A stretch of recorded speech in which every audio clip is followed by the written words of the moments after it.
안녕하세요. 김어준입니다. 박근혜 전 대통령이 출당됐습니다.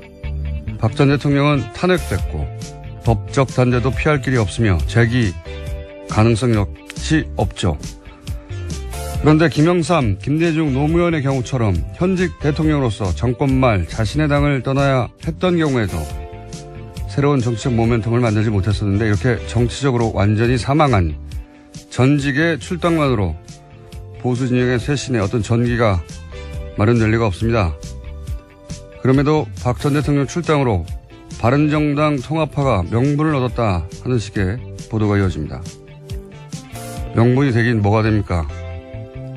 합쳐야 지방선거도 해볼 수 있고 정부 여당에 맞서 존재감도 보여줄 수 있으니까 아무것도 아닌 박근혜 탈당을 대단한 사건이라도 되느냐 하는 거 아닙니까? 친박 청산하고 보수가 재탄생하겠다던 거창했던 선언에 턱없이 모자란데도 명분이 된다고 언론이 같이 퉁쳐주니까, 정치의 연출에 언론이 같이 장단을 맞춰주니까 얼마나 정치하기 쉽습니까? 그렇게라도 해야 하는 보수의 절박한 사정은 이해간다. 하지만 명분은 안 된다. 최소한 이 정도로도 보도해야 하는 거 아닌가요?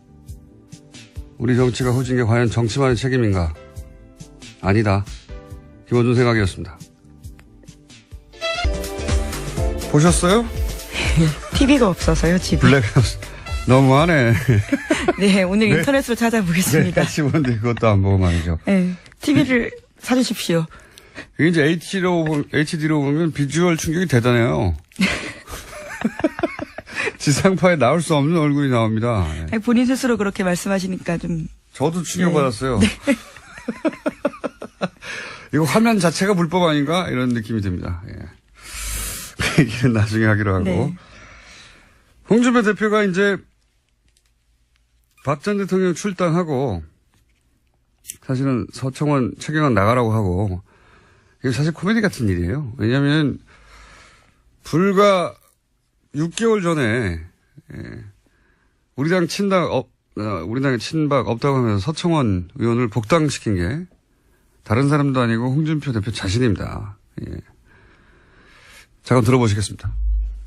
모두 용서하고 하나가 돼서 대선 치르기 위해서 우리 이제 친박들 우리 당권 정지하고 이래 된 거 다 용서합시다. 그 중에서 당원권 정지된 분들 그리고 그 서청원 그다음에 최경환 윤상회 다 용서하는 게 맞겠죠? 자, 했을 때 했을 건데요. 당의 친박이 없습니다. 없습니다. 이제는 소위 양아치 같은 친박이라고 내 걷기 일부라고 했는데 당의 당헌당규 절차에 의하지 않고 청산한다. 친박은 없다고. 예, 이분들 구해야 한다고 하는 당사자였어요. 바로. 어쨌든 정치가 이렇게 뻔뻔합니다. 이런 면에서. 네, 근데 또 그저께는요, 자신의 페이스북에다가 바퀴벌레라고 다시 또 친박 세력에 대해서 표현했습니다. 그러니까요, 좀 명분이 된다라고, 명분을 얻었다고, 바른정당과 합치는 데 대해서. 이렇게 보도하면 안 되죠. 예. 하지만, 절박하긴 하죠. 보수정당의 지금 사정이. 그래서 이해는 가는데 명분은 안 된다. 최소한 이 정도 스탠스는 언론에 취해야 된다고 저는 보는데. 자, 오늘 뉴스 짚어볼까요? 네, 박근혜 전 대통령 관련된 국정원 특활비, 그러니까 특수활동비 관련해서요, 계속해서 보도가 많이 나오고 있습니다. 어제 SBS 같은 경우에는 박근혜 전 대통령이 변호사 수임료를 현금으로 지급했다라는 보도를 했는데요. 4억 원가량이 들었는데 전부 5만 원권으로 줬다라고 합니다. 탄핵 심판 때는 10명 정도였는데 이들한테 500만 원을 5만 원권으로 줬고요. 또 검찰 수사와 형사재판이 시작되면서는 한 사람당 많게는 1억 원 가까이를 모두 현금으로 줬다라고 합니다. 이게 이제 뭐 특활비냐 아니냐, 국정원에서 준. 예. 지금 이제 여러 가지 이제 가능성들이 나오는데 우선 박근혜 전 대통령 통장이 있어요. 개인 통장이. 대략 뭐 10억 정도. 네, 그렇죠. 대통령 재임 기간 동안 급여가 들어갔던 10억 정도 있다고 하는데 그중에 4억이 빠졌는지를 일단 우선 체크해 보면 거기서 안 빠졌다면 국정원 돈이거나 그죠? 아니면 최순실 씨가 이거 몇 달 전에 나왔던 얘기인데 장시호 씨에게 이제 구치소에 수감돼, 둘 다 수감돼 있는 과정에서, 예, 만나서 삼성동에 금고가 있다. 박근혜 전 대통령의 자택인 삼성동에 금고가 있는데 거기 가면 평생 먹을 돈이 있으니 그거를 이제 나중에 나가면, 거기서 돈을 꺼내서 예, 정유라 씨, 예. 모자를 보살펴 달라라는 이야기를 그러니까 검찰 있었죠. 조사 받을 때 예. 했었죠. 예. 그 돈이거나 둘 중에 하나겠죠. 예. 지금으로서는 이제 이게 청와대에서 줬다고 하니까 변호사비를. 네, 우선은 예. 예. 청와대 관계자가 변호인들에게 직접 돈을 줬다라는 증언이 나오고 있기 때문에요. 돈의 출처에 대해서 계속해서 검찰이 조사하고 있는 중입니다. 그러니까 청와대 직원이 나섰다는 점에서는 청와대에 있던 금고, 그러니까 국정원 돈, 특활비, 거기서 나온 게 아니겠는가 하는 가능성을 아마도 검찰도 따지고 있는 것 같아요. 예. 이게 자유한국당에서는 이제 이전 정권들도 사실은 청와대에 비용이 모자라서 국정원에서 가져 썼다 이런 얘기 하잖아요. 근데 이게 그래서 관행이다라는 주장인 건데 설사 그런 관행이 있었다 하더라도 이번 경우는 관행이 아닌 게 청와대 재정은 총무비서관이 관정을 하고 출납은 실무 책임이 그 다음에 재무팀장이라고 있어요. 그 라인에. 근데 재무팀장은 지금 문제가 되고 있다고 하는 국정원 이 특활비의 경우에는 돈의 존재조차 몰랐다고 하거든요. 예, 그렇게 진술하고 있습니다. 네. 이게 만약에 관행으로 갖다 썼다면 그러니까 직원들 뭐 명절 떡값이나 경력금 등등 그런 식으로 청와대 운영에 쓰였으면 당연히 입출금을 알아야 되죠, 재무팀장이. 근데 재무팀장은 입출금을 하지도 않았던 정도가 아니라 그런 돈이 있는지조차 몰랐다고 그러는 거거든요. 그리고 그러니까 3인방과 대통령 정도만 존재를 알았기 때문에 그리고 그들끼리 나눠 썼다는 거 아닙니까? 3인방도 명절이면 뭐 3천만 원씩 받았다고 하는 진술도 나오고 청와대 운영과 무관한 거예요. 그 특활비가 관행이었다 하고 그 주장하고도 안 맞는 성격의 돈이었던 거죠. 네, 그와 관련된 정황들은 계속해서 나오고 있는데요. 이제까지 계속해서 봤다가 지난해 7월 달에 미래 관련된 재단 보도가 나오자 국정원에 상납 중단하라고 지시한 바가 있는데요. 또 그런데 두 달 있다가는 다시 안봉근 비서관이 국정원에 연락을 해서 대통령이 돈이 부족하다고 한다. 대통령이 돈이 필요하니 돈을 보내라. 대통령이 지시다라는 말을 했다라고 합니다. 그래서 원래 보내던 돈에서요 2배로 올려서 2억 원을 줬는데요. 이 돈을 당시에 정호성 비서관이 가져갔고 정 전 비서관의 진술에 따르면요 이 돈을 박근혜 전 대통령 관사에 직접 줬다라고 합니다. 그러니까 이 돈은 3인방과 박근혜 전 대통령만 정확하게 알고 있었던 돈이고 그리고 3인방에는 명절에 3천만 원씩 줬다는 거고 3인방에 걔만 준 돈이 합쳐서 몇 억 된다는 것이고, 예, 전체 중에. 자기들끼리 해먹은 돈인 겁니다, 이건. 네, 재임 기간에 그래서 강남의 아파트들을 다 샀다라는 보도도 나왔습니다. 그게 이 돈인지는 명확하게 지금 밝혀져 있는 상태는 아니지만, 예. 자기들끼리 해먹은 돈은 확실한 거고요, 예. 그리고 최순실이 여기 관여했을 가능성이 상당히 높아 보이는 그런 정황인 거죠. 그리고 그 외에 이 돈의 존재를 아는 사람은 아마도 배달 루트였겠죠. 예. 대통령 관사에 갖다 주면 대통령이 그걸 들고 나갔을 리는 없지 않습니까? 누군가 전달해서 줬을 것이고, 배달의 후보군으로는 또 몇 사람이 있어요. 이영선 전 경호관, 항상 가까이 있었던 윤전추 행정관, 이 두 사람은 특히 최순실과 연결고리이기도 하죠. 네, 직접 소개한 사람입니다. 최순실 씨가 추천해서요. 그 비서 3인방 중에는 정호성 전 비서관도 전 물망에 올라야 된다라고 생각이 드는 것이 최순실 씨와 지속적으로 통화하고 그러니까 라인 선상에 있었던 몇 명 없어요. 이영선, 윤전추, 정호성 직접 라인 선상에 있었던 사람은 이 후보군이 배달 루트 안에 들어가는 것 같고 그것보다 더 많은 사람에게 알렸을 리는 전혀 없다고 봅니다. 특히 이영선 전 경호관 같은 경우에는 대포폰을 70여 대 만들었다고 그렇게 보도가 있었죠. 생각해 보시면 휴대폰을 한 대 사서 개설을 하고 요금을 내요. 대당 아무리 못해도 50만 원.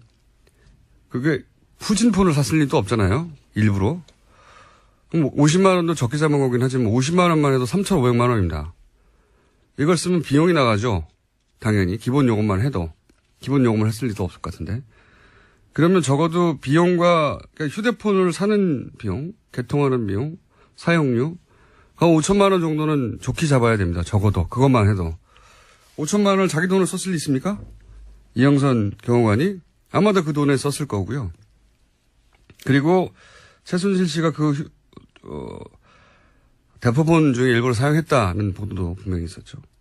최순실 씨가 적어도 대포폰 관련해서라도 그 돈의 일부를 사용한 거는 거의 분명해 보이는데 그 사이에 심부름꾼들 찾는 게 이 사안의 핵심인 것 같습니다. 자, 이 정도면 분명히 개인적으로 쓴 돈이거든요.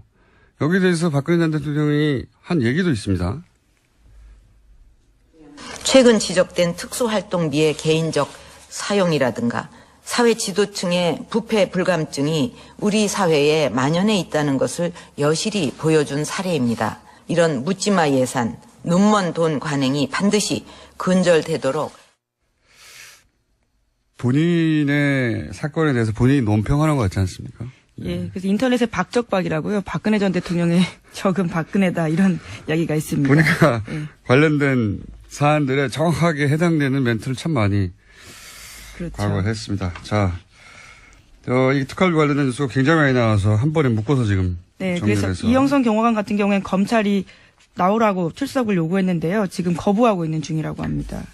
강제 구인하겠죠. 네. 아마도. 네, 이재만 전 비서관 같은 경우에는 이영선 전 행정관한테 돈 줬다라는 취지의 진술도 했다고 하거든요. 그렇기 때문에 나와서 반드시 이야기를 해야 될 것으로 보입니다. 그러니까요. 소위 이제 휴대폰을 닦아줬던 처음에 우리가 잊지 못하는 장면. 그렇죠. 최순실 씨에게 휴대폰을 몸으로 닦아서 건네준. 공손하게 건네준. 이영선 행정관이 사실상 최순실의 수행을 했고 비선 의료진들의 출입, 기치료 아줌마의 출입 등등을 담당했던 소위 이제 박근혜 전 대통령의 비밀에 가장 가까이 있었던 그리고 최순실 씨와 가장 가까이 있었던 중간 인물로 배달 루트일 가능성이 상당히 있죠. 그러니까 안 오는 거겠죠? 네, 여전히 지금 구치소에 있는데요. 1심에서 유죄받고 징역 1년 나왔는데 법정 구속 중입니다. 그렇기 때문에 구인할 수 있는 상황이기 때문에요. 구인이 가능합니다. 박근혜 전 대통령의 경우에야 여러 가지 부담감 때문에 강제 구인은 못하겠지만 이 경우는 강제 구인하겠죠. 당연히. 자, 여기까지가 주말 내내 나왔던 국정원 특활비 관련된 뉴스 몇 가지 묶어서 얘기한 거고요. 다음 뉴스는요? 네, 다스와 관련된 소식도 있습니다. 2009년에 이명박 전 대통령이 본인 소유의 빌딩인 영포빌딩을요, 자신이 만든 청계재단으로 넘겼습니다. 그런데 이 재단의 건물 입주사 가운데 유일하게 월세를 안 내는 회사가 있거든요. 거기가 바로 다스의 자회사인 홍은 플래닝이라는 곳입니다. 어제 JTBC가 보도했습니다. 청계재단은 이명박 전 대통령과 상관없는 사실은 기부했으니까요. 목적 사업에만 돈을 쓸 수 있는 재단인데, 그 재단이 이제 이명박 전 대통령은 누구하고도 자기하고 상관없다고 하는 다스의 자회사를, 거기에 들여서, 지금 10년 가까이 무료로 건물을 쓰게 하고 있다. 네, 강남의 핵심적인 자리인데요. 거기서도 월세를 전혀 받지 않았다라고 합니다. 특수관계가 자꾸 드러나는 거죠. 자, 그런 보도들이 있고요. 또 다른 뉴스는 뭐가 있습니까? 또 이 빌딩과 관련된 뉴스가 하나 더 있는데요. 2008년에 BBK 특검 검사팀 중에서 한 명인 특검보가 이 사무실에 특검이 해산한 지 2달 만에 들어가 있다라는 보도도 있습니다.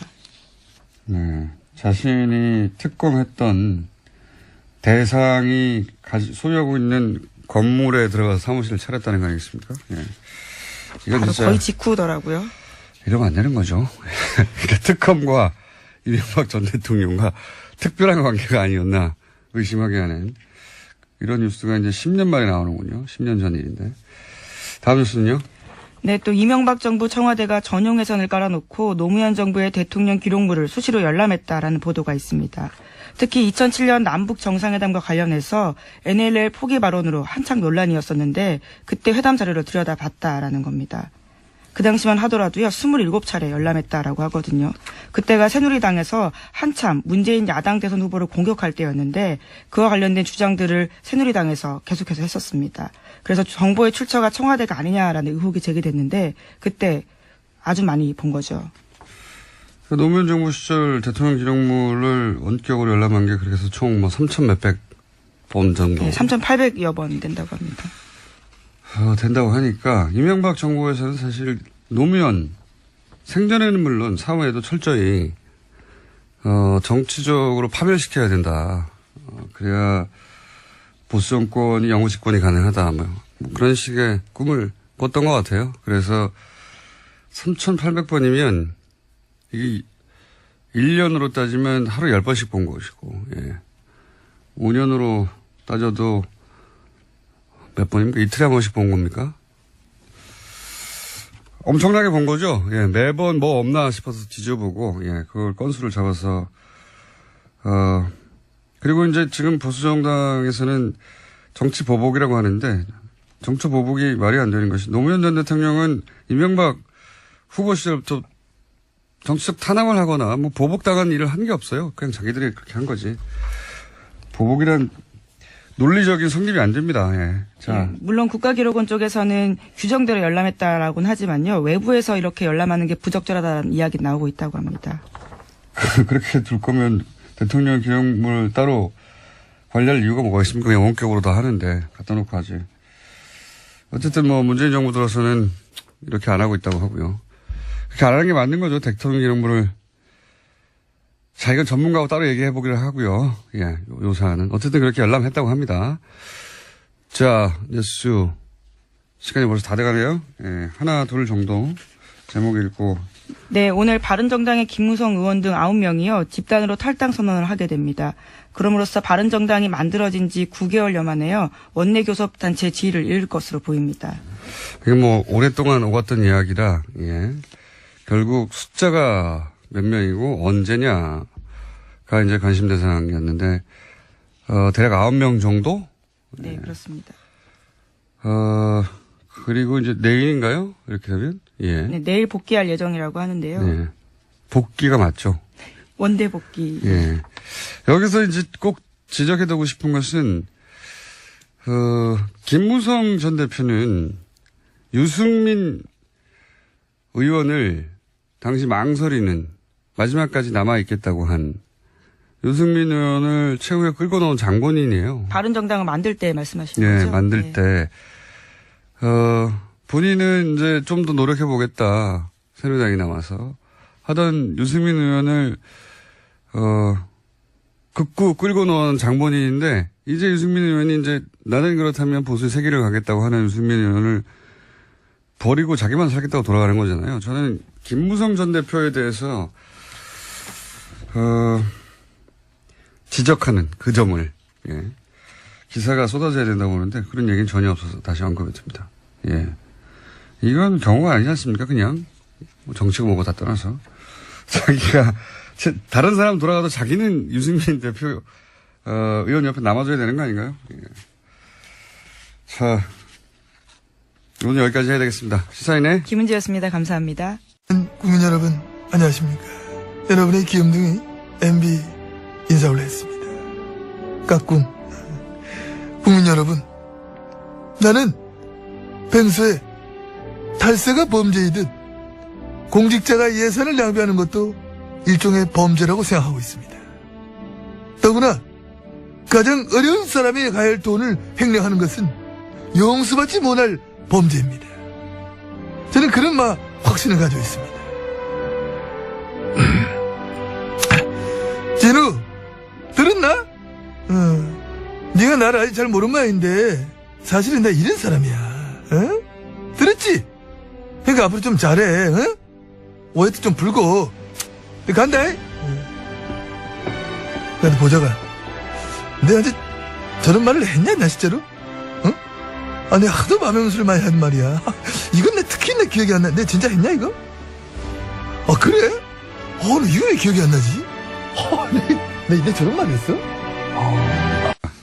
보신 분들도 있고, 인터넷에서, 예, 이 클립이 포털에 올라왔었기 때문에 그때 보신 분들 있을 텐데, 썰전, 유명한 JTBC의 프로그램입니다. 다들 아실 텐데. 여기서 이제 박형준 교수가 닷새에 관해서 양심 선언이라며 양심이라뇨. 아유. 양심 선언이라며 다스와 관련된 나름의 방식으로 사건을 정리한 방송이 있었습니다. MB 측의 공식 입장이라고 봐도 무방합니다. 네, MB의 핵심 당사자들, MB 관련자들은 다 이렇게 얘기합니다. 프레임이 딱 이런 거죠. 네, 김경준에게 사기를 당했습니다. 사실 박형준이라는 사람이 MB의 선대위 대변인을 했었어요. 나경원 그 의원과 함께. 근데 박형준 씨는 지금도 그렇고 그때도 그렇고 MB의 복심이라고 저는 파악하고 있습니다. 저는 그걸 보면서 혹시 방송 사고 수준이 아닌가 할 정도로 길을 의심했습니다. 그분이 자기가 대변인이라고 하면서 정말 완전 MB 개인의 대변인 역할을 아니요. 한 걸로. 그래서 봅니다. 저는 공식적인 입장이 나온 것 같아서 감사하고 기쁘더라고요. 네, 좋아요. 요 박형준 교수가 얘기한 프레임이 사실은 이명박 후보 시절의 프레임이기도 하고 검찰이 특검에서 발표한 프레임이기도 하고 지금도 여전히 10년 동안 주장하는 프레임입니다. 네, 근데 이제 그걸 보다가 이제 두 전문가 분들이 벌떡 일어나서 이거 말도 안 된다고 이거 가지고 1시간 동안 1시간이 뭡니까? 몇 시간 동안 얘기할 수 있다고 하셨으나 3박 4일. 오늘은 그중에 몇 가지만 두세 가지 정도만 이게 이 프레임이 왜 사실과 다른가 짚고 그리고 박형준 교수님도 발언 기회가 있어야 되니까 저희 방송에 나와서 왜냐하면 다른 방송에서는 말이죠 박형준 교수님만큼 아는 사람이 없어요. 그래서 박형준 교수가 얘기하는 것에 대해서 반박하기 어렵습니다. 그 자리에서 잘 모르니까 저희는 아주 자세히 알고 있어요. 그러니까 저희 방송에 나오시면 저희가 즐거운 대화 상대가 되어드리겠습니다. 네. 섭외 한번 들어가겠습니다. 네네. 일단 양심 고백이라고 했던 양심에 대한 단어부터 조금 다시 고쳐주고 싶은데요. 그거는 이제 개인적으로 하시고요. 양심 고백이 아니라 양심 매각 아닌가요? 그런 얘기는 당사자가 있을 때 하시고요. 자, 그냥 사실관계 여기서 아주 많은데 굵직한 것만 얘기해보죠.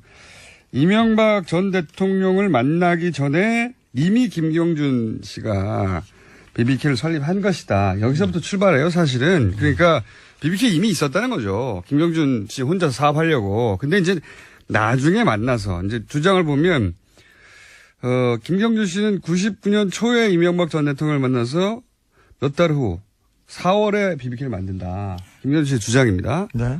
이명박 전 대통령은 아니다. 2000년 2월에 만났다. 이렇게 돼야 이제 BBK 설립한 뒤가 되거든요. 이후. 그래서 BBK 설립은 김경준이 한 거고 나는 안 했다. 이런 주장인데 이런 주장을 고수한 이제 박형준 교수도 얘기한 겁니다. 이게 왜 아닙니까? 2002년에 만난 건 아니고요. 그 당시에 2000년 2월. 예. 2000년 2월에 만난 건 아니고 그 전에 에리카 김하고 이명박 씨가 미국에 건너가 있는 동안에 그때 그 국회의원을 하다가 그만두고 의원직이 상실됐죠. 네.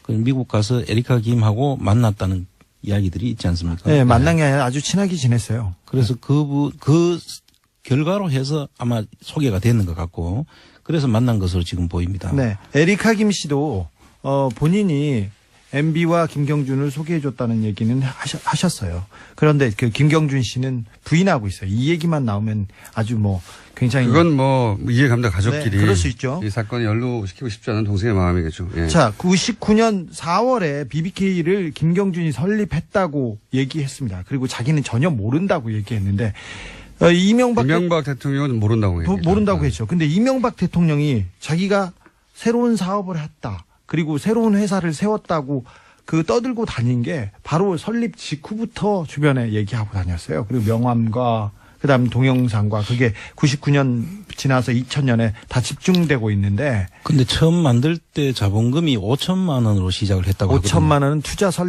회사가 허용이 안 되는 그런 기준입니다. 예, 그래서 그거를 삼성생명 빌딩에 그렇죠. 17층에 그 회사를 만드는데 5천만 원으로 사실 그 안에 임대료도 다 못 내는 상황이잖아요. 보증금도 안 됩니다. 중구에 있는 삼성생명 빌딩 17층에 거의 전축을 썼거든요. 회사가 생기자마자 이 보증금도 못 낼 만한 작은 5천만 원짜리 자본금 회사가 여기서 어떻게 사무실 엽니까? 근데 삼성생명 사장이 이명박 전 대통령과 동기거든요, 고르되. 네. 그렇죠. 예. 실제 그리고 삼성생명이 나중에 100억을 투자하죠. 그렇습니다. 예, 100억을 투자하고 이 얘기 하니까 이제 사실은 투자자들, 소위 BBK의 투자자들이 다 김경준 씨는 알 수가 없는 사람들이에요. 네. 그렇습니다. 아니, 진짜. 이명박 대통령 친구, 그리고 동료, 그리고 교회에서도 투자를 했어요. 진짜 웃긴 게 그 장로, 장신대 쪽에서 4억인가에 몇 억 투자했잖아요. 네네. 예. 근데 그 교회, 그 소망교회. 이명박 장로였죠. 여기. 네. 그리고 하나은행에서도 투자할 때 이명박 씨의 친구죠.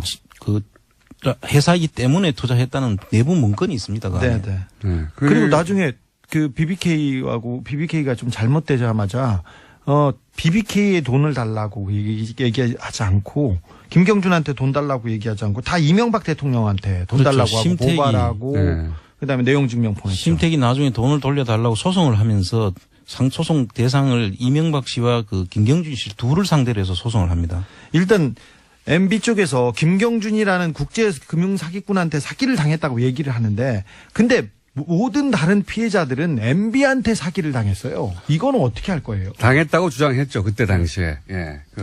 그리고 김경준 씨는 그 전에 국제 사기꾼이 아니었어요. 굉장히 잘 나가던 그냥 펀드 은행- 매니저였지. 네. 예. 그리고 그때 나이 34살이었습니다. 한국말도 잘 못하는. 보면은 심택 사장도 고려대 동문이었고요. 그렇습니다. 예. 그리고 삼성생명 사장도 고려대 동문이었고요. 하나은행 여기 돈을 넣은 당시 김승효 행장도 고대 동문이었죠. 네네. 예. 그 절친으로 알려졌습니다. 기본적으로 여기 그러니까 장신대 같은 경우에는 이명박 장로가 이 재단의 후원자이자 재단의 감사였어요. 예. 그러니까 뜬금없이 장신대가 BBK 등장하는 겁니다. 본인이 직접 관련됐던 곳이니까요. 더더군다나 BBK에 투자한 사람들, 이런 회사도 관련이 있지만 BBK 직원들도 모두 MB 쪽 사람들이었어요. 그렇죠. 특별히 장부를 담당하던 사람들. BBK 경리가 이명박 전 대통령이 경리였는데 어떻게 김경준 씨 겁니까 이게. 돈 관리를 했는데. 그리고 정관을 보면 정관에 그렇게 돼 있잖아요. 이명박 MB의 허락 없이는 아무것도 결정할 수 없다. 정관이 그렇게 돼 있어요. 근데 그거를 검찰에서는 김경준 씨가 조작했다고 했죠. 예. 자기 회사를 남한테 주는 조작도 합니까? 거꾸로 조작은 해도 남의 회사를 내 걸로 뺏는. 투자자들이 다 이명박 전 대통령과 동기거나 관계자들이나 자기가 관계한 곳들에서부터 돈을 받았어요. 다. 김경준 씨하고 연결된 데는 한 군데도 없습니다. 한 군데에도 없는 건 아닙니다. 처음에 30억인가요? 어디인가. 이뱅크라고 예. 그 돈이 30억 들어오는데 그것도 그분의 수사가 안 이루어졌더라고요. 수사 기록을 예. 보니까. 그런데 그분도 상당히 관련이 있기 때문에 나중에 그 매각하는 과정을 보면은 그분도 관련성이 충분히 보이는 대목이 있습니다. 그러니까요. 삼성생명도 당시 배정충 사장이 고려대 동문이었고 동문 아니면 본인이 관여한 곳 아니면 다스 이런 곳에서 다 돈이 들어오는데 김경준 씨가 저런 것도 있어요. 김경준 씨가 돈을 이제 다스로부터 받지 않습니까? 예. 근데 당시 사장이 LA에 법원에 가가지고 재판을 받을 때 법정 진술하는 것들이 남아 있어요. 국내가 아니라 거기서 그때 뭐 그런 질문들을 합니다. 당신이 김경준 씨가 판사가 묻는 거예요. 그 다스 사장한테. 김경준 씨를 투자 이전에 만난 적이 있나? 없다. 예. 그 이후에도 만난 적이 없고요. 딱 30분 만났습니다. 그러니까요. 190억을 투자하는 회사의 사장한테 이 김경준 씨를 만난 적이 있냐 그러니까 없다. 그러면 김경준 씨 투자 관련해서 회사가 논의한 적이 있냐? 없다. 이게 그대로 남아있어요. 심지어는 그 190억 중에 9억을 LKE를 만들 때 김경준 씨 유상증자 대금으로 쓰였다고 검찰에서 밝혀놨어요. 자, 이 다스가 190억입니다. 당시 다스의 뭐라고 그러죠? 남아있는 순이익이나 뭐 영업이익보다도 훨씬 큰 그렇죠. 이익금보다도 훨씬 더 큰 금액을 지금 회사가 잘못하면 망할 수도 있는 그렇죠. 예, 그런 돈은 190억을 확 쏟아부으면서 그 사장은 그 투자 대상인 김경준 씨를 만난 적도 없고 회의를 한 적도 없는데 만난 지 30분 만에 190억을 투자를 해요. 말도 안 되지 않습니까? 그런데 여기에 대해서 이명박 전 대통령이 자, 그러면 회사가 그렇게 30분 만에 투자 결정을 했는데 그럼 이상은 그리고 누굽니까? 형 이상은하고 김재정 씨. 그러니까 최대 주주들이죠. 예, 그 두 사람이 물어봤느냐. 김경준 씨가 어떤 사람이냐고. 김경준 씨를 만난다고 하고 있었으니까요. 그렇죠. 물어봐야 될 거 아닙니까? 회사가 운명이 걸린 190억을 투자하는데 이명박 전 대통령에게 김경준 어떤 사람이냐고 물어봤냐고 물어보니까 본인은 모른다고. 네. 가족들인데 자기하고 같이 사업하고 있는 김경준 씨에 대해서 이명박 전 대통령한테 안 물어봤다는 거예요. 자기는 모른다고 한 번도. 예. 그러니까 아무도 이 190억에 대한 투자가 어떻게 이루는지 모르는 거예요. 심지어 김경준 씨는 김재정 씨를 집사인 줄 알았어요. 정말 집에서 허드렛 일을 하는 집사인 줄 알았고요. 왜냐면 이명박 전 대통령 집에 갔더니 네. 집사 같은 사람이 있어가지고. 잠바 입고 일하고 있었답니다. 네, 그리고는 저 사람 누구냐고 그랬더니. 이상은 회장에 대해서는 알지도 못합니다. 자, 190억을 투자한 다스의 사장은 김경준 씨를 그때 처음 받고 30분 만에 190억을 투자한 거예요. 예. 어떻게 이게 다스의 결정입니까? 자체적으로. 자, 이거 하나만 해도 할 말이 진짜 많은데. 이 10개인데 하나를 했어요. 이렇게 하면 어떻게 해? 방송을. 하나만 가지고 너무 오래 하는 것 같아요. 아유, 어떻게 해? 이제 다 끝났어. 아니 10분 남았는데 너무 많이 했네. 아니, 이제 박혁준 교수님이 한 말이 너무 많아가지고 다 짚어야 되는데. 1번이에요. 지금 10번 중에 1번이에요, 지금. 그러니까 박경준 교수님이 한번 출연해 주십시오. 저희가 섭외 한번 들어갈 테니까요. 네. 이 시간에 같이 나와가지고 알고 계신 거 굉장히 자세히 알고 있더라고요. 예. 뭐 여권을 7명 여권을 조작해가지고 예. 외국인이 투자한 것처럼 만들었고 이건 이제 정말 자세히 알지 못하면 모르는 내용들이거든요. 그렇습니다. 너무 자세히 알면서 알기 때문에 왜곡을 시킬 수 있었지 않나 싶습니다. 제 그러니까 생각에. 중요한 포인트들만 딱딱 정반대로 해석하는. 그렇습니다. 예, 저희하고는 정반대로 해석하는 그런 얘기들 하던데 너무 많네 이거. 그래도 다 하려고 그러니까? 몇 개는 해야죠, 중요한 거. 근데 또 주진우 기자가 또 뭐 들고 왔다고 그래가지고요. 참. 이것도 해야 되고 또 네. 새로 진도도 나가야 되는데. 스위스 검찰이 다스에 강제 송금했다고 하는데 검찰은 그 강제 그거 하나만 송금할 할까요? 예, 능력이 없고요. 그런 권한이 없어요. 스위스 검찰에 그 소송을 한 거는 맞아요. 다스가. 이게 참 웃기는 표현 아닙니까? 스위스 검찰이 다스에 강제 송금을 한 것이다. 돈을 어쩔 수 없이 받았다는 거예요. 다스가- 주니까 강제로. 예. 이런 강제가 다 있나. 아니 140억을 받아! 강제로 준 거지. 이게 말이 안 되는데. 아니, 김경준 쪽에서 보내려고 편지도 썼지 않습니까? 검찰에 에리카 김 누나가 언제 가니까 좀 잘 봐줘라 이렇게 하면서 어떻게 처리하겠다 이렇게 편지를 쓰고 김경준이 저기 다스로 송금한 건데 이걸 무슨 스위스 검찰이 강제로 송금을 그러니까 다스에 이명박 했다는 전 대통령을 피해자로 만들려고 하다 보니까 이런 이제 무리수의 표현들이 나오는데. 네. 또 한 가지는 꼭 짚어야 될 만한 게 여기서 이상은 씨가 이명박 씨 형이 창업주라고 이야기를 합니다. 아니죠. 사실 87년도에 이 회사 다스라는 회사를 만들 때는 대북이공이었습니다. 김재정 씨가 창업주거든요. 네, 최대 주주였고요. 서류상으로는. 예. 그 당시에 87년도에 7월 달에 6억을 처음에 넣고 설립을 했고 8월 달에 4억을 더 넣어서 10억을 가지고 김재정 씨 단독 회사였어요. 네. 그때는. 그러다가 26%를 이상은 씨한테 넘기고 후지기공 지분을 이상은 씨가 인수를 하면서 지금의 그 구조가 만들어진 겁니다. 이상은 씨는 그 전에 그 목장에서 소 키우던 분이세요. 그런데 다스를 김재정 씨가 창업을 했다고 하면 이 이야기가 스토리가 안 되거든요. 어떻게 되냐면 이상은 씨가 창업을 했고 그때 도움을 이명박 씨로부터 받았고 그 자녀에게 지금 이제 그 자녀에게 대를 이어서 이제 서로 도움을 준다라는 그 프레임을 만들기 위해서 이상은 씨를 창업주로 등장시킨 거죠. 지금 10개 의혹 중에 10개 박형준이 얘기한 10가지 그 잘못 중에 지금 하나 얘기하다가 지금 못하고 있어요. 이것도 얘기해 볼게요. 그러니까, 기왕 어차피 진도 안 나가는 거. 아니야, 나 이번에 이번에 MB에 대한 그 특별한 기사를 제가 준비했습니다. 아, 그래요? 네. 그럼 여기까지만 하고. 네. 심택 얘기 몇 번 나왔는데, 예. 심택 같은 경우에는 이제 그 심택 사장이 고려대 동문으로 알려져 있는데, 50억을 잃게 될 처지가 되자 소송을 하죠. 근데 그때 팩스를 보냅니다. 뭐라고 보내냐면은, 심택의 이제 전용호 회장이, 그 팩스도 여전히 남아있어요. 거기 보면은, 이명박, 그때 당시는 후보, 이명박, 그러니까 전 대통령이, 후보가 아니죠, 참. 이명박 전 대통령이 BBK 회장이라며 자신에게 직접 투자를 권유했다. 예. 예. 그런 내용이 팩스에 남아 있습니다. 종이로. 실제로 그리고, 소송했죠. 예, 그리고 나서, 그리고 소송도 했죠. 근데 소송할 때 이 팩스가, 증거 자료로 제출됐거든요. 그래서 언론에서 입수가 됐는데, 그러면서 뭐,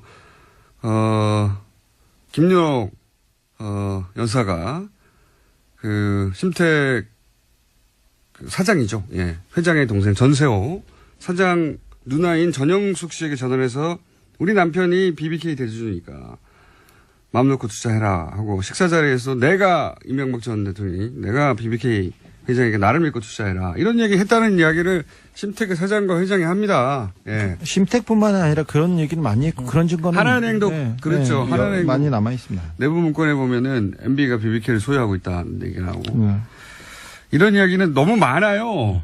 너무 많은데 뚝 잘라가지고 BBK는 김경준이가 설립했을 뿐이고 이렇게 얘기를 시작하면 안 되는 거죠. 네, 속았다, 사기당했다 이렇게 얘기하는 거예요. 중요 포인트만 다 왜곡시켰더라고요. 네. 아니 그게 MB의 전략이었고요. 검찰이 만들어준 MB를 자유롭게 하는 전략이었습니다. 아, 10개 언제 하나요? 뭐 다 못할 것 같은데 진짜 부르는 게 나을 것 같아요. 예. 한 가지 하다가 말았습니다. 지금 한 가지 하다가 말았고 나머지 또 길게 이야기할 게 많습니다. 이게 말도 안 되는데 자 저희는 말도 안 된다고 생각하고 박형주 교수님은 정반대로 생각하니까 저희 방송에 나오시거나 저희 셋을 썰전에 불러주세요. 예, 말이 나올 때마다 다 반박할 테니까 모조리다. 자 그런데 주진우 기자가 이제 요것대로 두고요. 이어서 보따리 점점 두꺼워지고 있어요. 아니 이건 보따리 다른 보따리예요. 아, 다른 보따리. 지난번에 2번 보따리구나. 2번 다스의 이제 장부들과 그리고 네. 비자금 회사들의 그 내역서를 가지고 있는데 이거는 다른 기자들의 많은 참전 부탁드립니다. 네. 또 다른 보따리 2번 보따리 들고 왔는데 네. 오늘 할 이야기는 사실 그 비자금들 대부분 해외에 있다 이렇게 추정되지 않습니까? 그러니까 해외에 사실은 사법기관들이 도와줘야 되거든요. 그렇습니다. 도와주거나 이 사안에 관심을 가져야 찾을 수 있지 해외 계좌를 우리가 막 열어올 수가 없잖아요. 그 나라 국가의 사법기관들이 움직여줘야 되는데 그거 관련해서 취재가 좀 있습니다. 해외 사법기관들이 요 비자금에 대해서 관심을 가지고 수사에 착수했다 하는 첩보를 주진우 기자가 좀 가지고 왔어요. 예. 잠깐만 소개해 주십시오. 네. 최근에 외신에서 이명박 대통령의 구속 가능성에 대해서 기사가 나오기 시작했습니다.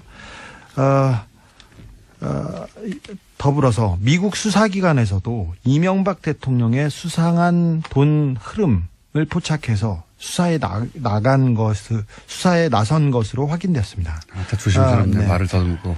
제가 미국 가서 워싱턴에서 만난 그 미국 법무부 고위 관계자를 만났는데 이런 얘기했습니다. 미국 엘라베마에 있는 다스 현지법인에서 거액의 돈 움직임이 포착되었다. 이거는 미국 네. 사법기관의 이야기입니다. 네. 싱가포르의 한 계좌를 거쳐 중국으로 넘어가는 수상한 돈 거래가 있는데 이것도 저희들이 공식적으로 들여보고 있다. 이렇게 얘기했습니다. 이분은 공식적인 조사, 정식 수사라고 했습니다. 관계기관, 그러니까 국세청, 그다음에 법무부, FBI를 포함한 합동수사팀 회의라는 이런 얘기도 하셨어요. 요거 처음 나가는 뉴스인데. 그렇습니다. 예, 처음 나가는 뉴스인데 이런 겁니다. 다스 얘기가 국내에서 많죠. 다스 누구 겁니까?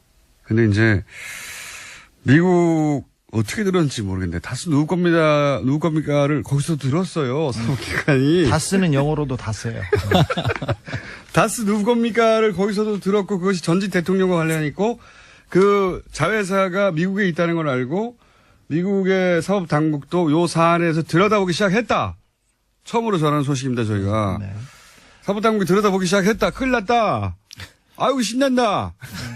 그런 뉴스를 전해드리고요. 얘기를 하나만 더 하자면 지난 6월에 이분 이제 미국 고위 관료의 멘트입니다. 지난 6월에 싱가포르 DBS 은행은 우리가 MB의 저수지가 있을 것으로 저하고 주준희 씨가 6년 전에 예, 방문했던 곳입니다. 예. DBS 은행에서 중국 HSBC 은행으로 넘어간 2천만 달러가 다스와 연관된 것으로 보고 있고 이 싱가포르 계좌에는 포스코, 효성 등 한국의 대기업도 연관이 돼 있는 것으로 알다. 이렇게.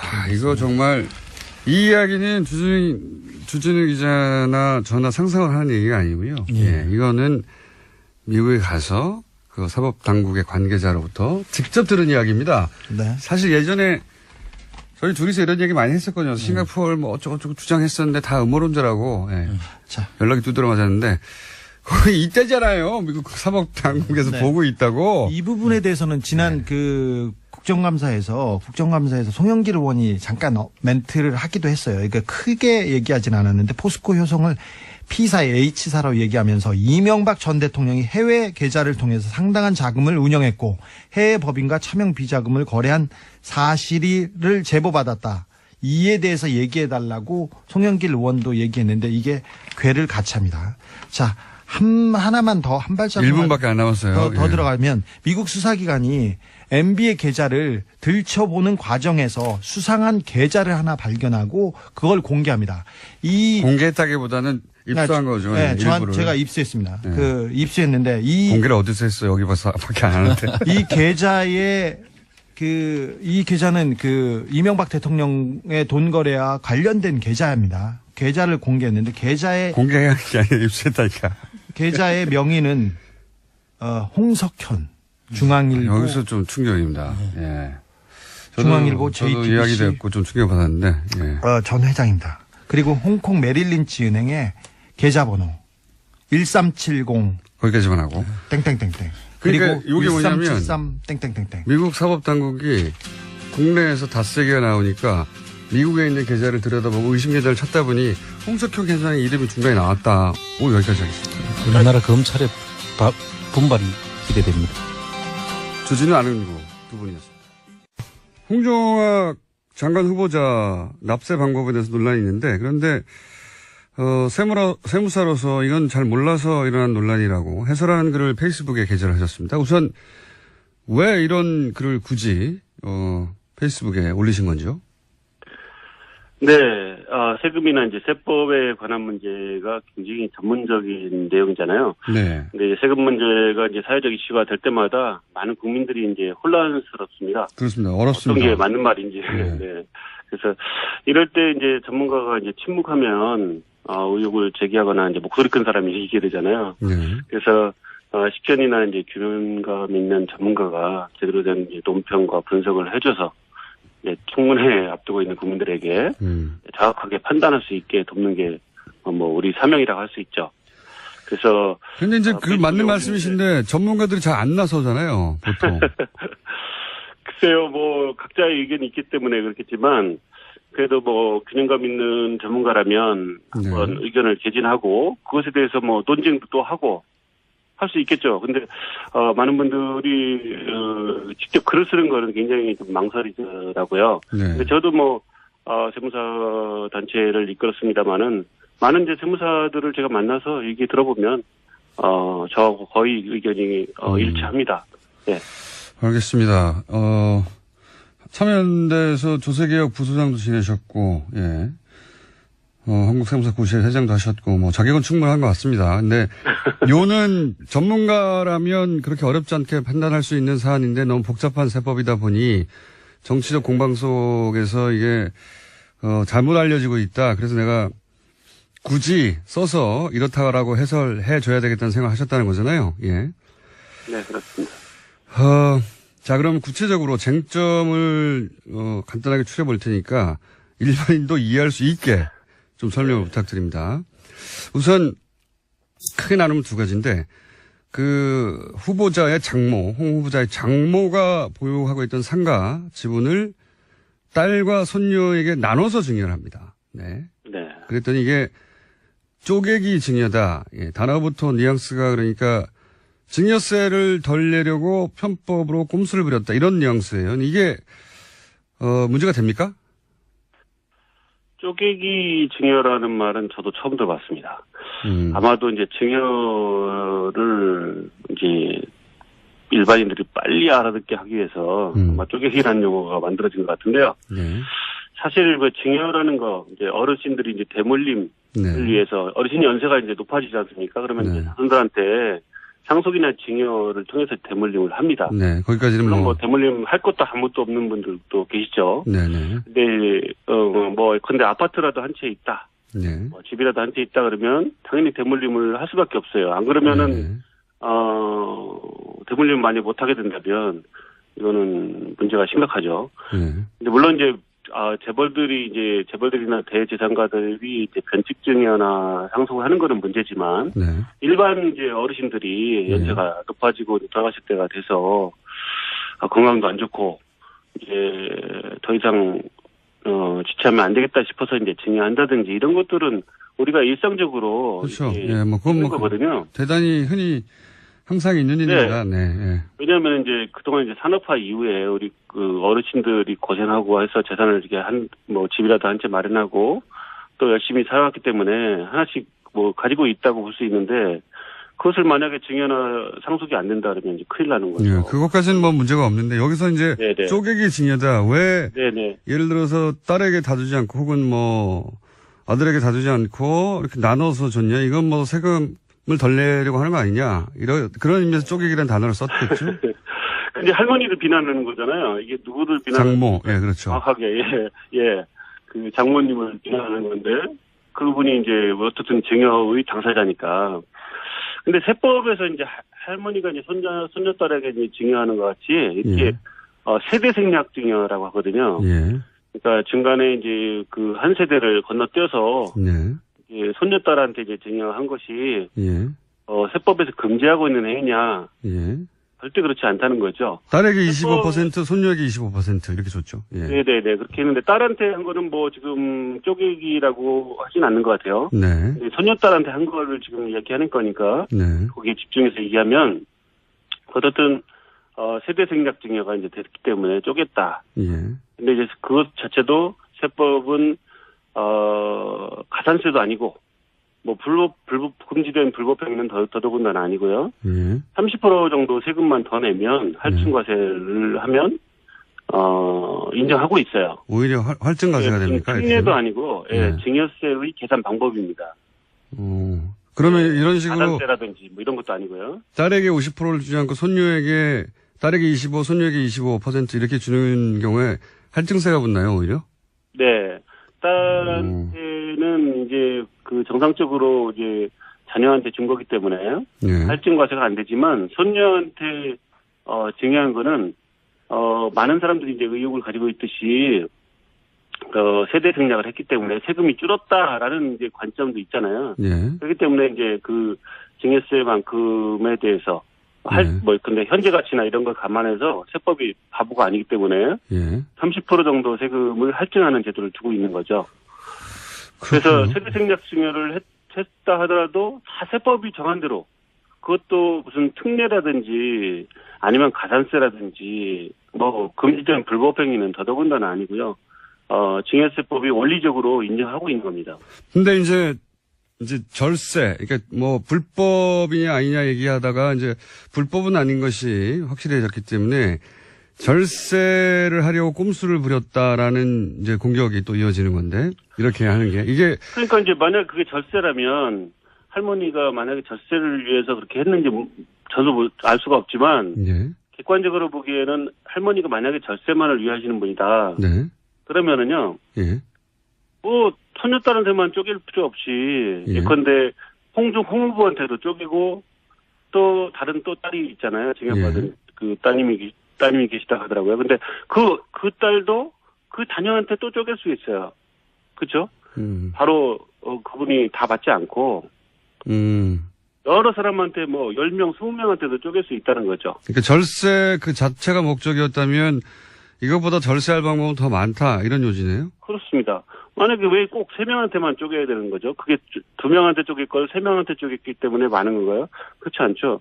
근데 5명, 6명 뭐 나라 사람한테 또 가족이 아는 사람한테도 증여할 수 있어요. 그러면서 쪼갤 수가 있거든요. 세율을 낮출 수가 있거든요. 그러니까 그거는 물론 이제 소녀딸이라는 미성년자가 들어가기 때문에 네네. 그런 의혹을 가지고 있는 것인데 세법은 그런 것들을 따지지 않는다는 거죠.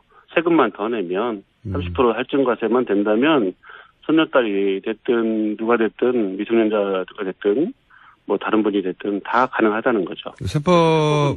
세무 전문가 입장에서 보자면 이게 이제 절세를 위한 꼼수라고 하는데 사실은 절세만이 목적이었다면 이렇게 하는 것보다 더 여러 가지 방법이 있다. 그러니까 네. 절세 편법적인 꼼수를 부렸다고 하기에는 이거보다 절세할 방법은 많은데 이렇게 한 것은 절세만이 목적이었다고 공격하는 건 좀 부당하다 이렇게 보시는 거군요. 전문가가 볼 때. 네, 할머니가 그 방법을 선택을 한 거죠. 그 사람한테 사실은 이제 세금 문제를 떠나서요. 증여를 누구한테 할 거냐가 가장 제일 중요한 거죠. 그 관점을 놓치고 이제 그렇게 결과를 놓고서 이제 세금을 어떻게 얼마를 냈냐 이런 것을 따진다는 게 참 문제가 있긴 한데요. 근데 이제 증여 대상자가 정해졌다면 이제 거기에 따라서 이제 세금을 내는 것 뿐이죠. 네, 그 부분이 좀 중요합니다. 세무사 맞으시죠? 네. 자, 그러니까 지금 첫 번째 이슈에 대해서는 이렇게 보시는 거군요. 그러니까 후보자의 장모가 딸에게 25%, 손녀에게 25%를 주겠다는 것은 장모가 딸과 외손녀에게 그렇게 주겠다는 의지의 문제인데 이게 사유의 관점에서 이게 절세냐 아니냐를 따지는 것은 말이 안 되고. 사유가 그것을 이제 관여할 수 있는 또 근데 뭐 사유가 할머니 명의로 명의신탁해 놓은 재산이다. 네. 그러면 사유가 그걸 영향력을 행사해서 뭐 할 수 있겠죠. 네. 근데 사실은 이게 민주사회에서 자기 재산을 사실 또 그 할머니는 제가 보기에는 재산이 뭐 한 30억 정도 이렇게 증여를 하셨으니까 전체적으로 굉장히 자수성가하신 분이잖아요. 연세도 높으시고 우리 이제 어르신들 중에서 자수성가하신 분인데 이런 분들은 굉장히 자기 의지가 강하시거든요. 그런 분들은 자기가 하고 싶은 대로 하세요. 증여도 내가 누구한테 주겠다든가 뭐 이런 의지가 강하세요. 그래서 사실은 이제 법정 지분이나 이런 것들도 막 침해해서 하는 경우도 있는데 그렇기 때문에 그런 분들이 자기 의지를 했다. 네. 그것을 가지고서 왜 그렇게 증여했느냐.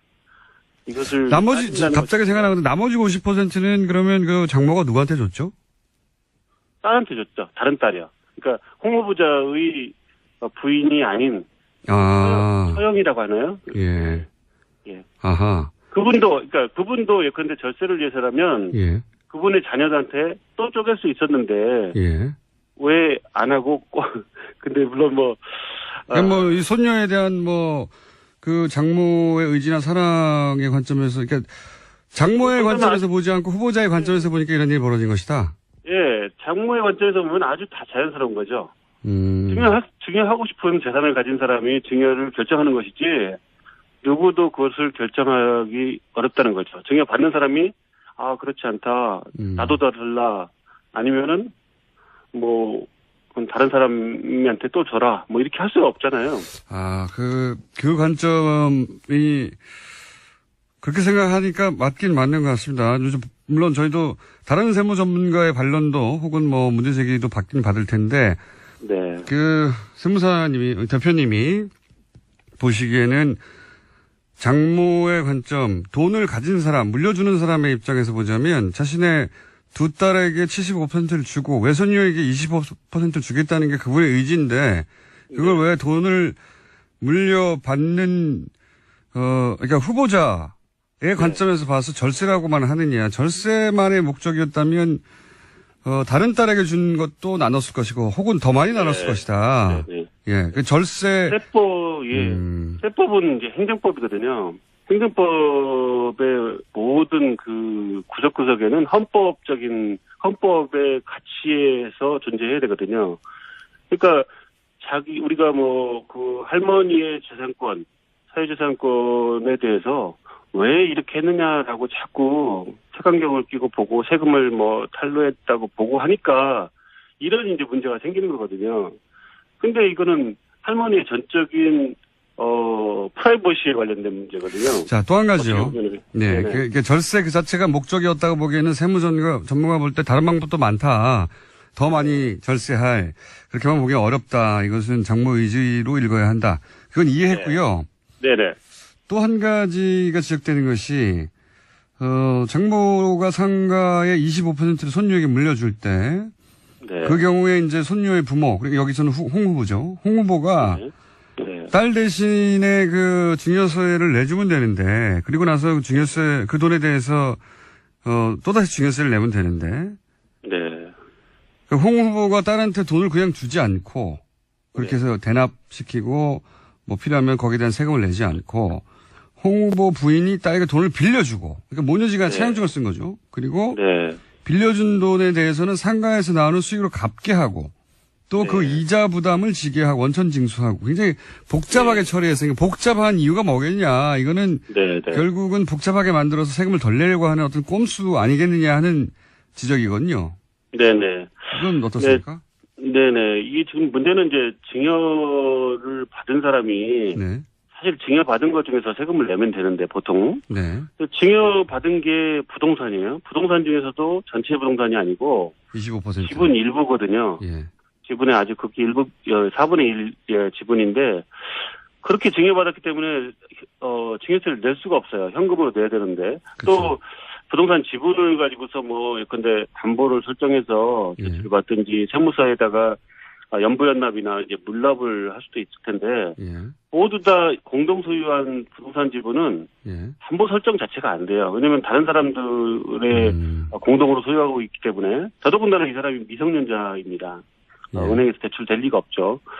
그래서 세금을 내기 위해서 이제 어떻게라도 현금을 장만해야 되는데 안 그러면 이제 날짜 납부할 날짜는 다가오고 체납자가 될 수도 있잖아요. 그래서 예. 아마도 이제 홍보자의 부인이 이제 돈이 있으니까 납세 의무자인 이제 딸에게 이제 세금을 낼 돈을 이제 빌려준 거죠. 근데 이제 왜 빌려줬냐? 차용 계약을 했느냐? 그냥 주지. 이 말씀을 이제 많이 하시는데요. 예. 그것도 마찬가지잖아요. 왜 딸한테 돈을 안 줬냐? 아까는 이제 그 쪼개기 중에서는 왜 증여를 그렇게 했냐고 하고, 예. 홍 후보자의 부인한테는 왜 딸한테 돈을 증여를 안 했냐? 예. 그냥 주지 부모가 그걸 왜 빌려주는 네. 복잡한 왜 그냥- 과정을 거쳐서 이거는 빌려주면, 그러니까 그냥 주면 증여세를 또 내야 되니까 그걸 안 하고 이렇게, 빌려주는 방식으로 부모 자식 간에 차용증을 이제 써서. 부모님들이 이제 돈을 줄 때 뭐 자녀들한테 우리가 사실은 뭐 결혼한다든지 아니면은 뭐 분가한다든지 하면은 전세자금이나 약간 주택 구입자금이나 이렇게 생활자금이나 이렇게 주는 경우가 많은데 1억 정도 이렇게 주는 경우가 많은데 사실 그거 다 증여세 신고 하나요? 안 하잖아요. 그것도 실제로는 안 하죠. 실은 이제 세법엔 다 하도록 돼 있습니다. 원래 법에서. 이제 네. 예 증여공제를 빼고는 그런데 이제 사실은 만약에 증여세를 내려고 했으면은 그냥 딸한테 이제 대신 내주거나 이런 게 보통이죠, 사실은 그냥. 그러니까요. 그렇게 왜 안 했냐고 묻는 거죠, 지금. 예. 예. 근데 이제 그 세금 신고도 안 하고 하는 경우가 많으니까 이제. 실제로는. 그런 경우가 많은데 이분은 이제 안 되겠다. 이렇게라도 해서 내가 세금을 정상적으로 내게 하고 이자까지 내가 받아야 되겠다. 그러니까 이제 어떻게 보면은 증여세 신고하게 되면 증여세를 미성년자가 어떻게 됐는지를 세무서에서 이제 확인할 수가 있잖아요. 예. 그렇기 때문에 그분은 차용계약을 만들어 놓고 이자를 정하고 이자를 받고 세금까지 원천 징수를 해서 세금을 납부한 거죠. 근데 저희 같은 이제 세무사들은 이제 실제로 이제 그런 경우에 이런 방법을 결코 권하지 않습니다. 왜냐면은 이자 소득 원천 징수를 매번 해야 되고요. 예. 또 이자를 매번 이제 갚아야 되고 또 이거를 뭐 상환할 때까지 얼만큼 오래 관리해야 되는지 모릅니다. 그러니까 뭐 이 부분이 복잡하기만 하고 또 세무서에서 의심받을 수도 있고 네. 그렇기 때문에 그냥 증여해라 이렇게 권장을 하는데 그것이 만약에 이분이 그런 방법보다는 이자 수도 나오고 하니까 이자도 나오고 하니까 그렇게 사용을 하겠다 이제 선택을 한 거죠. 그런데 이제 많은 분들이 이제 의심을 많이 하는 게 예.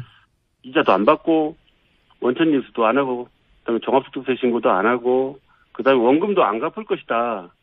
보통 이거 허위 계약 아니냐 이렇게 이제 생각하시기 때문에 이 계약 자체가 굉장히 엄청난 무슨 그 세금을 회피하기 위한 수단, 신종 절세 수단 기술 뭐 이렇게 보시는데 실제로 그거에 따라서 계약에 따라서 모든 원천징수도 하고 이렇게 했다면 세금을 그 직접 증여한 것보다 예. 결코 세금을 적게 내는 게 아닙니다. 왜 그러냐면은 이자에 대해서 27.5% 원천징수해서 세금을 내야 되고요.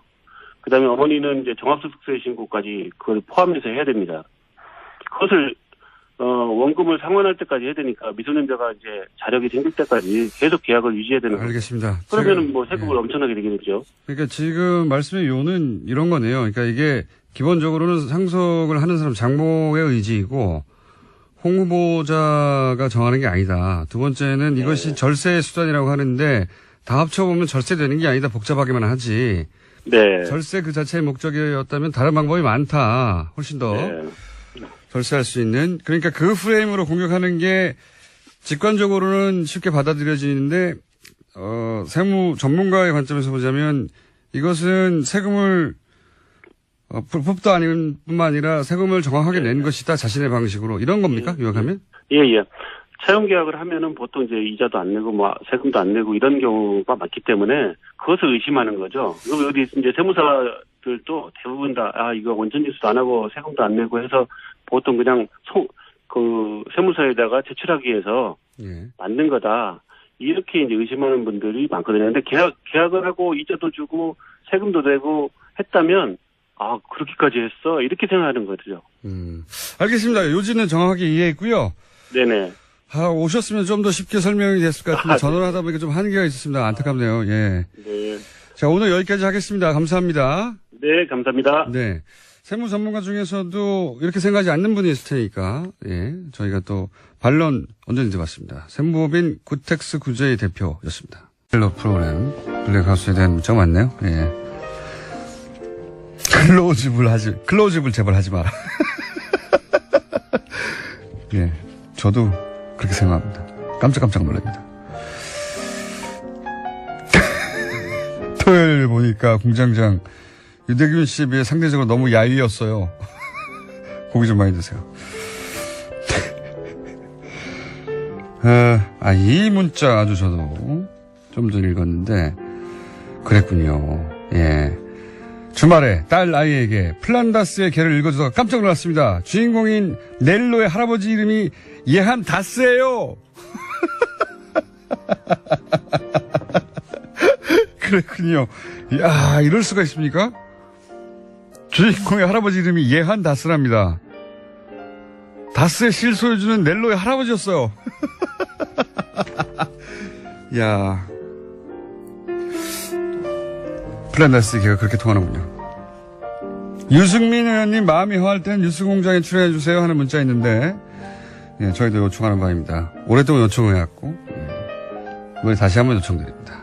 예, 여기까지 하겠습니다. 오랜만에 나오신 분입니다. 트럼프 대통령이 곧, 한국을 방문하기 때문에, 예, 미국 상황 한번 짚어봐야죠. 예. 저희 고정이었는데, 최근에 저희 섭외에 계속 불응하고 있다가, 오늘 체포됐습니다. 아산정책연구원의 김지은 박사님. 안녕하십니까. 네, 안녕하세요. 네. 네. 왜 그러세요? 저희가 섭외 한 10번쯤 그동안 했는데, 그때마다 막 강연이 있다더니 뭐 기타 등등의 여러 가지 이유로. 지옥의 뭐 조참 모임 뭐 이런 것도 있고 해서 하필 그때 딱. 예. 그러니까 무슨 저희가 7시 반, 8시에 뭐 8시 반에 법정을 하는데 무슨 밥 먹고 있다는 조참 모임이 7시 반, 8시죠, 보통. 그런 식으로 맨날 조참 모임이 있을 리가 없을 텐데.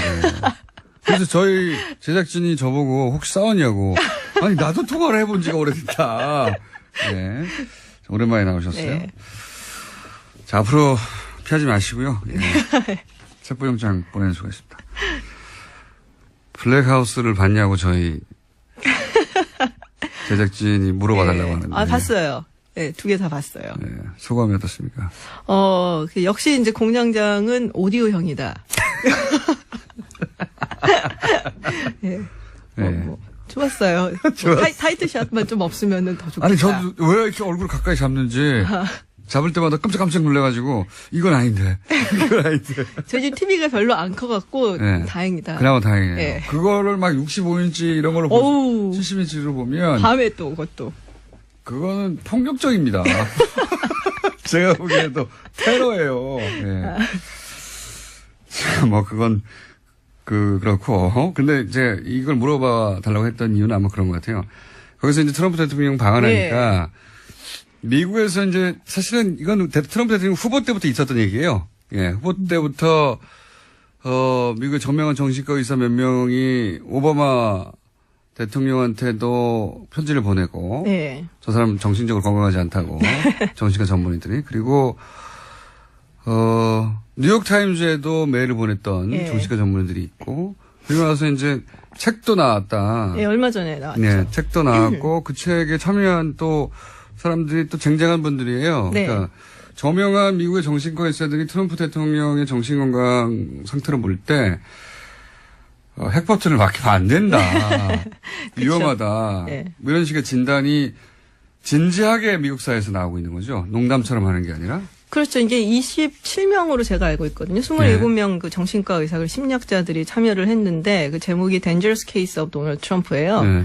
네, 뭐 보지는 않았어요. 뭐 네. 내용 이런 책이 나왔고 이런 내용이 있다는데 뭐 사실 뭐 다 아는 내용이기 때문에 그렇죠. 정신적으로 불안정하다. 네, 뭐 자기밖에 특별히 모른다. 뭐 이런 새로운 거. 건 없고 근데 과대망상이다. 뭐 쟁쟁한 이제 학자들이라고 하셨는데 그 사람이 들어가 있더라고요. 그 우리한테 잘 알려지는 그 스탠포드 감옥 실험 했었던 네, 짐바르드 네. 교수 있죠. 굉장히 유명한 분이죠. 굉장히 유명한 사람이죠. 예. 근데 그 사람도 이제 여기에 아마 이제 저자 중에 한 명으로 예. 들어가 있는 것 같아요. 그래서 과거에 회장했거나 이런 사람도 많이 들어가 있더라고요. 예. 그러니까. 근데 원래는 사실 미국에서 그 골드워터 룰이라고 해갖고 그렇죠. 본인이 직접 상담을 하거나 검사를 하지 않는 사람에 대해서는 뭐 심리적으로 어떻다 저떻다 분석을 하는 것이 굉장히 비윤리적이다. 그래서 금기시되어 있어요. 그렇죠. 골드워터라고 공화당 후보였는데 핵전쟁을 하자고. 베리 골드워터. 예. 예. 4년도 선거에 나왔죠. 핵전쟁을 하자고 그래서 저 사람 미친 사람이라고 정신과 의사들이 가서 얘기하다가 그 소송을 해서 네. 그 사람은 떨어지고 골드워터는 64년도에 떨어졌죠. 예, 떨어지고 예. 왜냐하면 핵전쟁 하자고 그랬거든요. 공화당 후보인데. 그때 예. 항상 뭐 미사일 크라이시스 뭐 이런 거 있었고. 핵전쟁 하자고 그러니까 이제 정신과 의사들 저 사람 미쳤다고 했는데 그것 때문에 떨어졌다고 생각해서 소송을 했어요. 네. 그래서 근데 다 소송에서 알고 계시네. 예. 그 정도는 저는 압니다.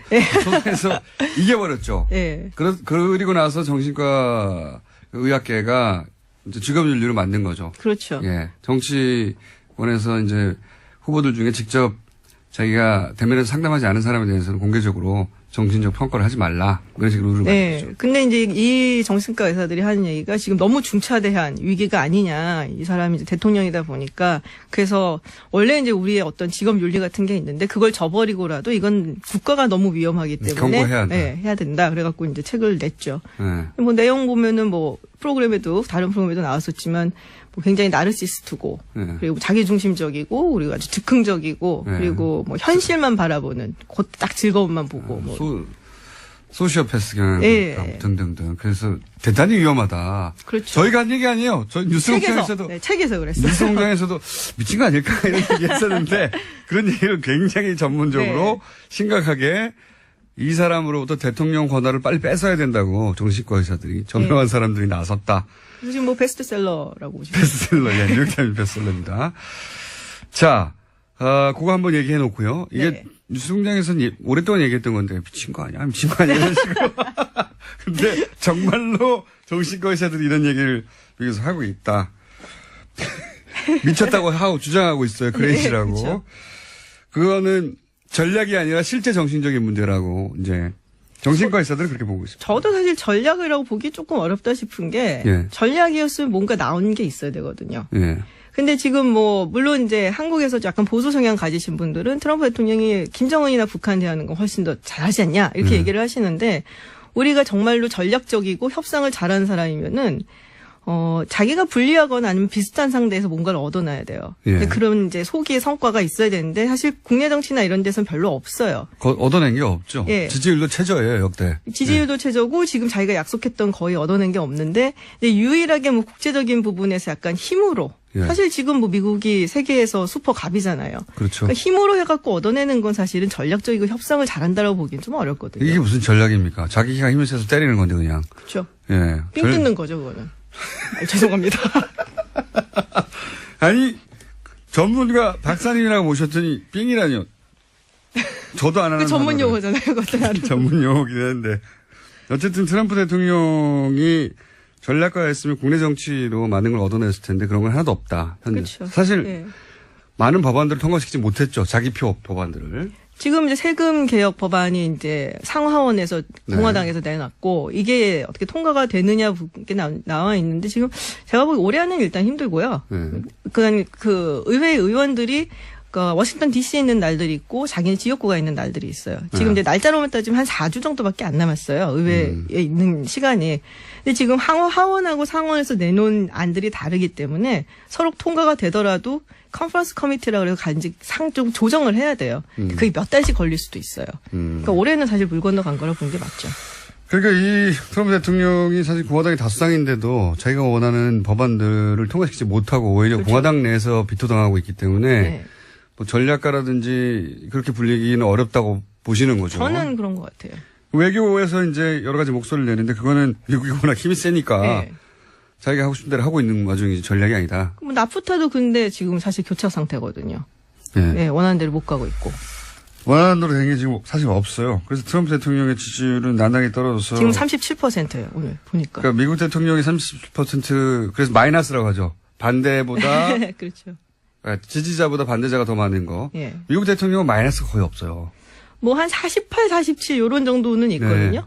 근데 지금 요 시점에서 가장 낮았던 사람이 이제 빌 클린턴 정도 51% 이랬었는데 아직 1년도 안 된 거잖아요. 근데 트럼프 대통령이 지금 37%면 상당히 낮은 거죠.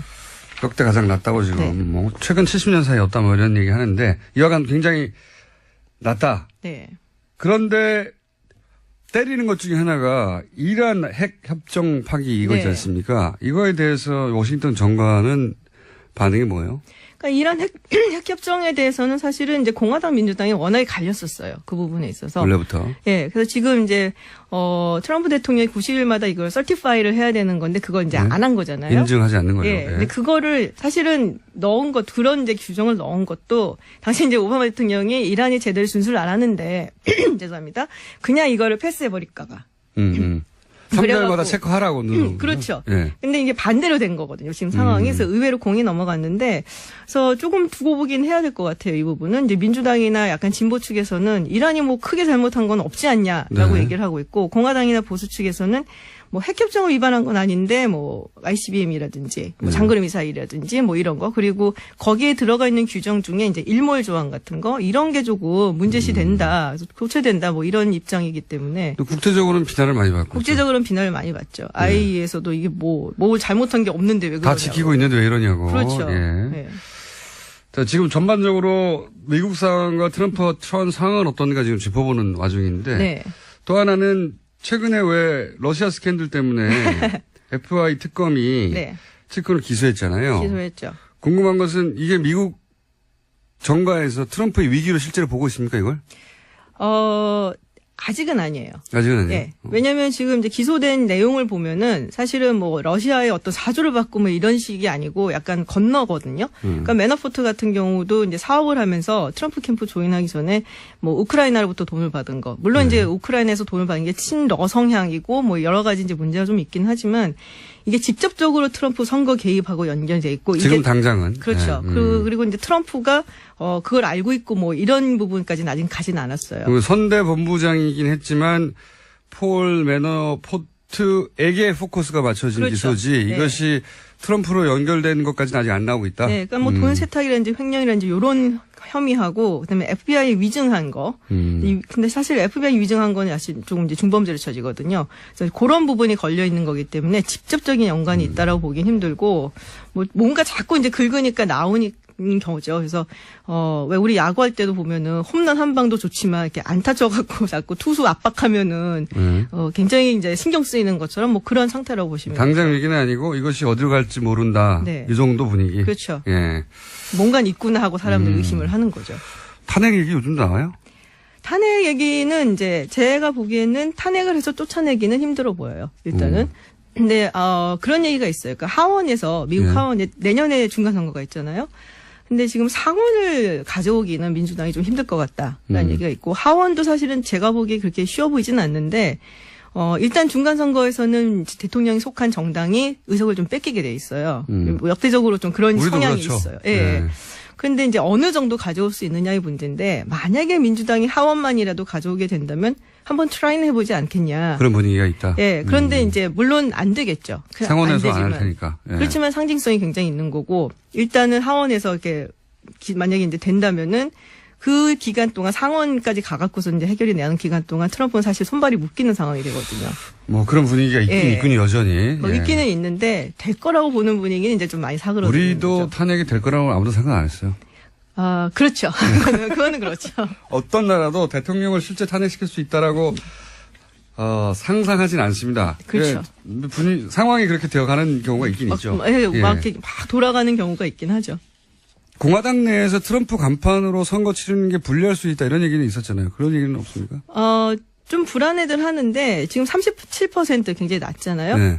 근데 그러니까 공화당 유권자들 사이에서는 그래도 여전히 좀 높은 편이에요. 그쪽 70, 80%. 지지층에서는 예. 소위 중도층과 진보층이 떨어져 나갔지 네. 코어 공화당층은 아직도 남아있으니 그렇죠. 그런 상황이군요. 그리고 이제 중간 선거는 약간 좀 투표율이 좀 낮은 편이거든요. 우리나라 지방상하고 비슷하네요. 예. 그래서 이제 그런 경우에는 열렬한 지지자들이 많이 나오기 때문에 그렇죠. 사실 뭐 딱히 그렇다고 보기도 힘들죠. 자, 전반적으로 그런 상황입니다. 네. 미국에서는 이제 우리 방문 얘기를 해볼게요. 네. 미국에서는 이 동아시아를 한중일 방문하는 것에 대해서 의미 부여가 있고 중요하게 생각하나요, 현재? 사실은 이렇게 말하면 좀 그런데 관심이 되게 없어요? 중요하게 아주 관심이 있다고 보기 좀 그렇지만 그래도 굉장히 오랫동안 가는 거잖아요. 미국을 네. 비운 거기 때문에. 그런데 가장 관심 있는 부분은 사실은 중국이죠. 그렇겠죠. 예, 미중 아무래도. 정상회담 이 부분이 이제 예. 어떻게 풀려나갈 것이냐. 그런 부분이죠. 미국이 굉장히 신경 쓰고 견제하는 게 중국이고 그렇죠. 실제로 현재. 예. 그리고 뭐 사실 일본하고는 굉장히 이렇게 막 다툼이 있을 만한 이슈는 없어요. 가서 골프 치고 즐겁게 지내면 되는 거고. 일본은 이번에 제가 보기엔 일본의 관점에서 보다면 좀 망했어요. 이방카를 극진히 대접하는 것으로서 트럼프의 심기를 이제 트럼프에게 잘 보이고 싶었던 예. 것 같은데 이방카가 하는 강연에 사람도 안 오고. 그렇죠. 통통 비었다고 많은 네. 사람들이 그리고 그렇게 얘기를 하죠. 트럼프 대통령이 일본 방문 직전에 하와이 가가지고 진주만에 대해서 또 한마디 굳이 그건 하고. 약간 국내용 메시지였던 것 같아요. 네, 그런 것 같고. 그리고 지금도 하필이면 또 미국에서 요 방일 기간 동안 테러가 나가지고. 예, 밤새 지금 텍사스 교회에서 27명 지금 사망한 걸로 나타나고 있거든요. 네. 그래서 또 어마어마한 또 미국 총기 사건 난리예요. 최근에 유럽에서 일어났던 그러게요. 테러가 이제 미국을 건너간 게 아닌가 싶은 정도로. 근데 이제 유럽에서 대부분 일어났던 테러는 뭐 외로운 늑대 정말로 네. 테러리스트들이라든지 이런 쪽이었는데 뭐 미국에서 최근 일어난 거는 사실은 뭐 하나 빼고는 다들 이제 자국 내 그냥 그렇죠. 불만. 예, 총기 난사 사건이죠 그야말로. 그게 뭐 총을 슈퍼에서 파니까요.